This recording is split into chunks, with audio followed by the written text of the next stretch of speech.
Weekly Shonen Jump is a magazine known for intense battles, epic one-liners, and heartfelt moments. But rarely did the mag publish emotional stories featuring heavy grief. Hikaru No Go, an award-winning game manga about Go, broke new ground during the early 2000s.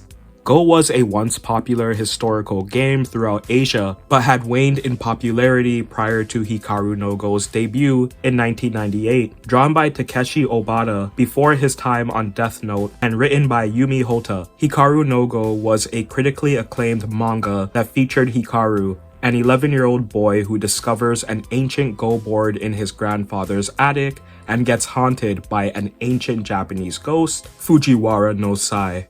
Sai was an expert Go player who lived during the Heian era and had previously inhabited the mind of a Go prodigy during the 1800s. Now in the subconscious of Hikaru, Sai teaches the boy about Go, thus beginning one of the great coming-of-age shonen stories. Under Sai's guidance, they defeat Akira Toya, Hikaru's main rival, twice. Hikaru joins the Go club at his school and starts playing pickup games at Go salons. Over the next few years, Hikaru begins to build a name for himself and his knowledge of Go expands. After some time, he gains enough confidence to start attending ranked tournaments, eventually becoming a Go professional.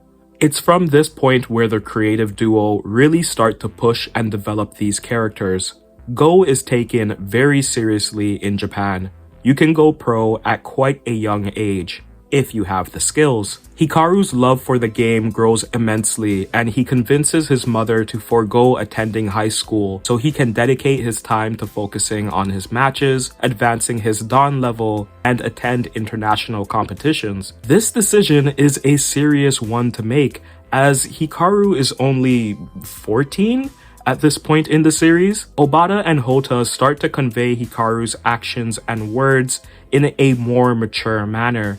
Hikaru no Go, much like Yu-Gi-Oh at the same time, were game-oriented battle shonen that were able to take non-combative conflict and make it feel thrilling, suspenseful, real.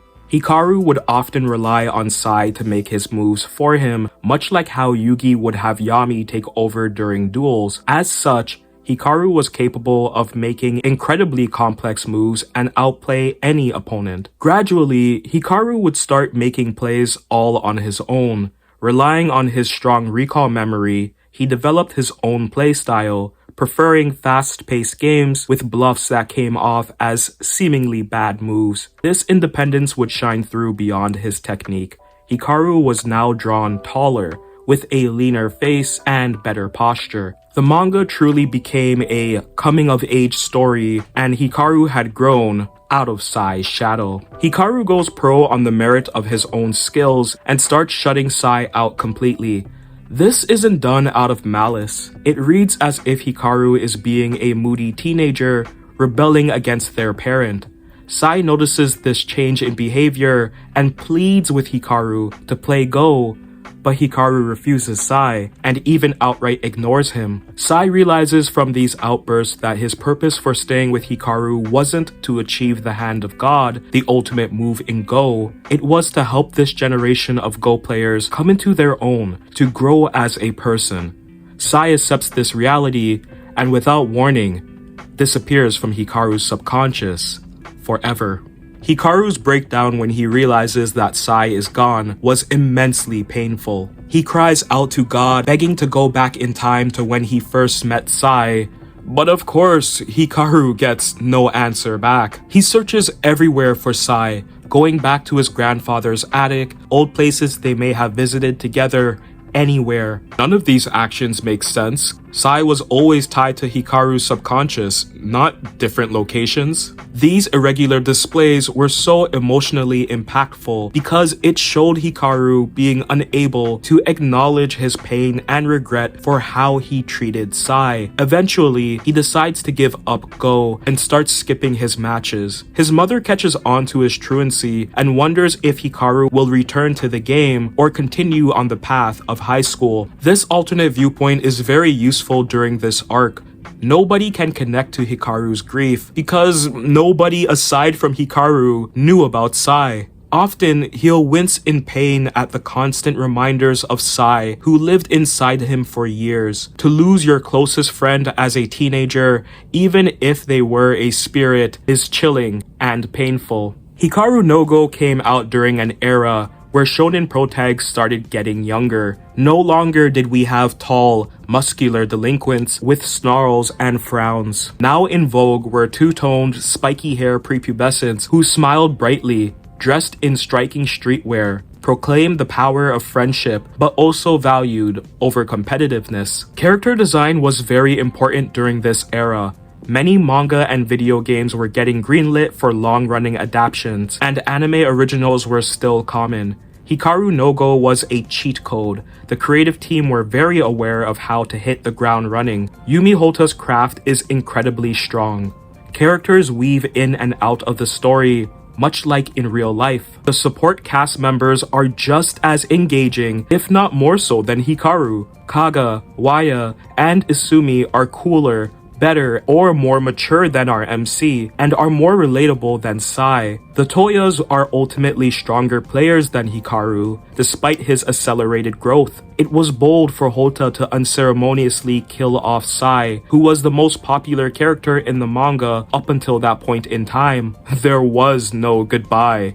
Hikaru wasn't even top 3 in any popularity polls, so this decision to rely on him throughout the rest of the manga instead of any of the aforementioned characters was unprecedented. Obata would borrow this device and revisit it on Death Note. Throughout the manga, Obata's art would evolve so much, so quickly. The dramatic, quote-heavy paneling that would famously be seen in Bakuman and Death Note emerges during the Sai Disappearance arc.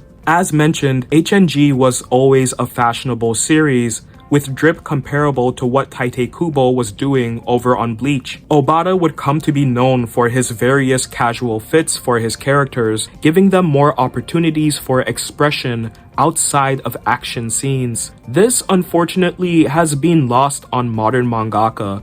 When Isumi takes center stage for a short training stint in China, you get a glimpse of the life that Hikaru is headed for as a professional Go player. China and Korea are much stronger than Japan, and their culture for Go is also quite different. Isumi learns to cope with foreign opponents and how to focus on his game, despite having to train in less than ideal conditions. China is drawn as urban, industrial, sweaty, a stark contrast to the classical look of Japanese Go environments. This was an accurate portrayal of how Go salons were during the flip of the century. Towards the end of this arc, Hikaru comes around to his new reality without Sai and realizes that he can't just abandon Go because of this trauma. After missing a few matches, he gets back on the circuit, starts piling up wins, and the truancy narrative that started to build around him simmers down, with old heads now whispering about how Hikaru may very well be next up.